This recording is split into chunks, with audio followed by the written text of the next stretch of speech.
On this segment of Ms. World Traveler in Christchurch, we're in the suburb of Woolston to visit the Tannery, where in the 1800s, over 1 million sheep pelts were processed annually. For 80 years, the Woolston Tanneries were a prominent industry, a conspicuous landmark, and a major employer in the area. But by the 1950s, times had changed, and many companies went out of business. Fortunately, the architecturally and aesthetically significant buildings were saved and have now been restored and developed into a retail complex of boutique shops, restaurants, entertainment venues, and galleries.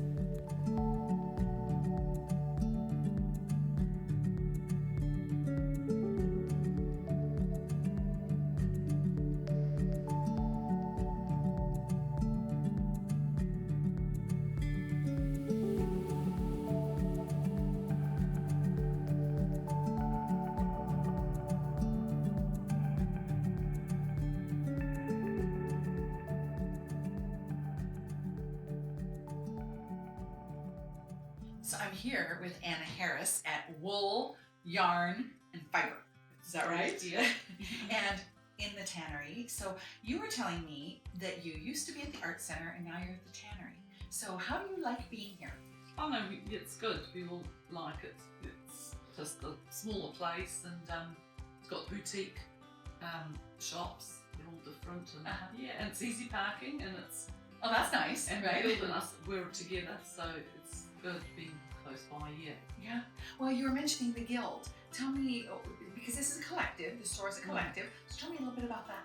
Well, the Guild hires it to us because we're part of there's the Guild, and then there's the area, which is a separate entity, and we're part of the area, which we hire the space, but we all mix.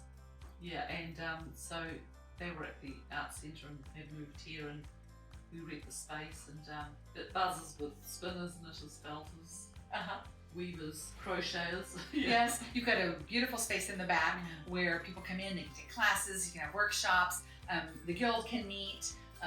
So, yes. Saturday morning it's buzzing. That's the best time to come if you're a visitor. I was mentioning earlier that I would love to take a class on that. Yeah. So there's spinning classes and they're full. Really? Yeah.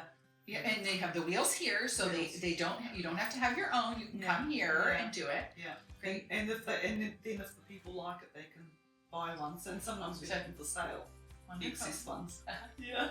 So you've only been doing this for 20 odd years now. Yeah. So how did you get into?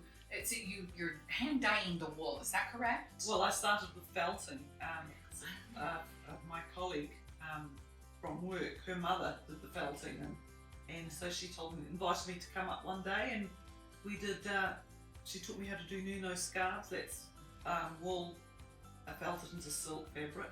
So and then I didn't really start dyeing the wool until about 10 years after that, and then that got really much more serious when we moved here in 2014. Well, I was telling you that when I came into the shop and I made a beeline for these beautiful colors over here, not even knowing that it was your work. So how do you come up with the combinations of colors? Well, I don't think about it too much. I just get the dyes and pour them in, really, and it just seems to work out most of the time. So I'm going to have you grab maybe a couple of those, and we'll have a look at them.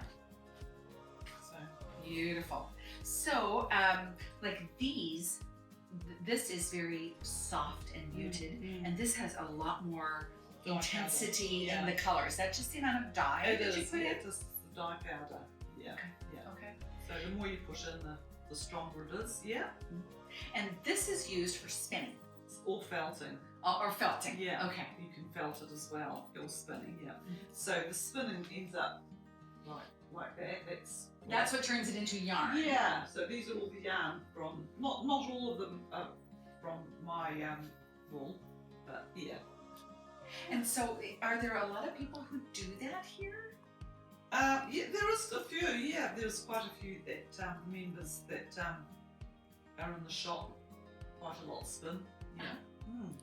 Because I was just thinking that, at least in the States, so many more people would buy the prepared yarn rather than wool that they were going to have to spin into their yarn. Oh yes, yeah. Well, it's a lower percentage here as well that people spin, but there's not a lot of shops that sell the fibre. So, but if I came in and I saw this, I would have to take a spinning class so that I could use it because it's so beautiful. Yeah, or felt it. Or felt it. Okay, I have to learn that too, right? Yeah. So, but you also have some other more like finished pieces, correct? Let's have a look at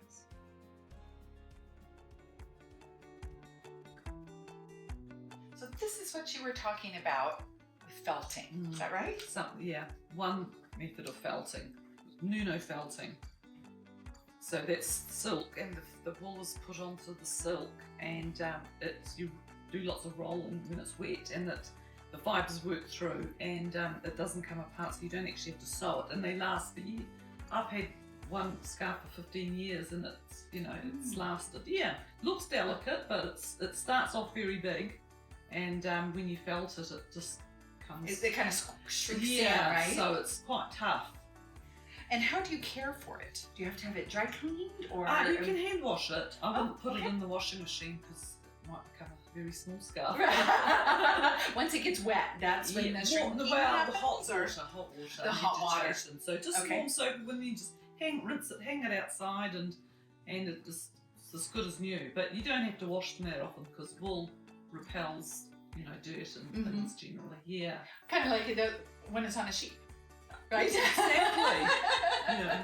And this is a little bit different style. Yeah, that's another felter who's there's no silk in that, but it's straight wool, very soft, very soft, very well felted. Looks delicate again, but because it would have started really big, it's felted right down, and you can wear and wear and wear it. And so when you say it started big, the fibers just sort of they shrink. They shrink and they cling together. Yeah, they cling together and they just meet. Nice. More, they entangle themselves. Yeah. So this would be something you'd put around your neck and wrap a couple times. Yeah. Okay. Yeah. Beautiful. And then you have some of these pieces, what I would call like a runner. Is that a runner? Yeah, what this can be a is? runner or wall hanging. Yeah.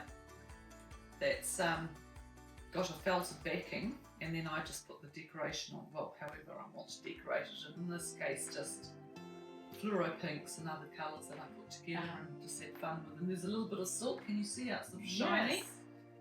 And it's a gorgeous piece. Thank you. Again, noticed it immediately when I walked into the stores. I love the colors. So you were telling me there's a number of artists here, and there are some quite special pieces. You were mentioning this little. What is it called? Well, this is a ring pod, and Patricia makes them, who does fine work. So this is all, I think, hand dyed, and then she felts them, and it's all sewn together, and this finish is beautiful. Look at that. And so you just squish it, and you put your rings in there, like for when you've done the dishes and you don't want to wear your rings, or in the evening. What a clever idea.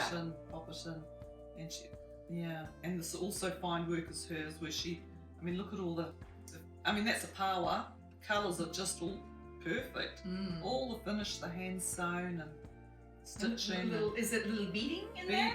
Or is it it's a sparkly I think it's a sparkly fibre. thread, yeah. Beautiful. So that's just, and would you just put your rings in that, or just a decoration? You could do that, but that's more the ring thing specifically. But I bought one of these as just a decoration, really, just to put on the. Lovely. Yeah. And sometimes it's nice just to have some small things. It is, right? Yeah, someone else's work is always nice. Right. Well, we're always inspired, aren't we? Yeah. By what other people do. Yeah. So. Yeah. Well, thank you so much for having us into your show. You're welcome. Thank you for coming. You're welcome. It is about a 15-minute taxi or Uber ride from the center to the tannery. But with shops like Wool Yarn Fibre to explore, it is worth the effort to get here.